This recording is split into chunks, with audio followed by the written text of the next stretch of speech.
Last week Thursday எடுத்த mini vlog தாங்க இது.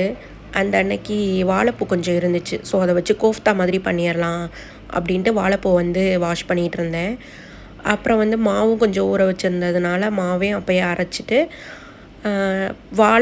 புடலங்காய் இருந்துச்சு. அதை வந்து கூட்டு மாதிரி பண்ணிடலாம் அப்படின்னு சொல்லி பாசிப்பருப்பு, கட் பண்ணி வச்சுருக்க புடலங்காய், வெங்காயம், பச்சை மிளகாய் எல்லாத்தையும் போட்டு ப்ரெஷர் குக் பண்ணிடணும். இந்த சைடு வந்து வாழைப்பூவே நல்லா வந்து இந்த மாதிரி வேக வச்சு எடுத்து வச்சுக்கணும். இது தாங்க வந்து வாழைப்பூக்கு என்னென்ன போடணும் அப்படிங்கிற மசாலா. இது எல்லாமே நான் வந்து டிஸ்கிரிப்ஷனில் கொடுக்குறேன். மட்டன் கோஃப்தாக்கு என்ன பண்ணுறோமோ அதே மாதிரி தான் இதுக்கும் போடணும். இதுக்கு எக்ஸ்ட்ரா என்ன போடணும்னா அரிசி மாவு கொஞ்சம் போட்டோன்னா கொஞ்சம் உதிராமல் இருக்கும்.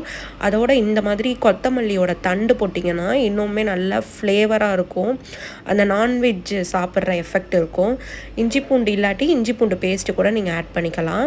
அதுக்கப்புறம் நம்ம வச்சுருக்க மசாலா எல்லாத்தையும் போட்டு தண்ணி ஊற்றாமல் நம்ம வந்து நல்லா மிக்சர் ஜாரில் வந்து நல்லா அரைச்சிட்டு கொஞ்சோண்டு மஞ்சத்தூள், அரிசி மாவு எவ்வளோக்கு தக்கனையோ அதை போட்டுக்கணும்.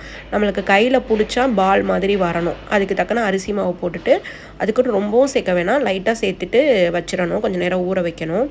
அதுக்கப்புறம் இந்த சைடு புடலங்காய் வந்து வடகம் போட்டு தாளித்து கொஞ்சம் மஞ்சத்தூள் போட்டு நீங்கள் புளி தண்ணி ஊற்றுறதா இருந்தால் கூட ஊற்றிக்கலாம்.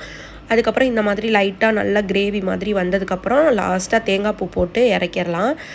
அவ்வளோதான். இந்த மாதிரி கோஃப்தா வந்து இந்த மாதிரி பிடிச்ச அளவுக்கு வரணும். இப்படி நீட்டாக வரணும் பால் ஷேப்பில் வந்துட்டு மீடியம் டு லோ ஃப்ளேமில் தாங்க இதை வந்து ஃப்ரை பண்ணணும். ஏன்னா இது கொஞ்சம் டைம் எடுக்கும்.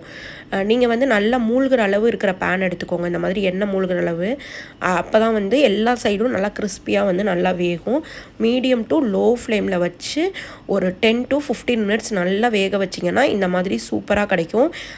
செம்மையாக இருக்குங்க. ட்ரை பண்ணி பாருங்கள். வாழைப்பூ பிடிக்காதவங்களுக்கு இது மாதிரி கொடுத்தீங்கன்னா ரொம்பவே டேஸ்ட்டாக இருக்கும்.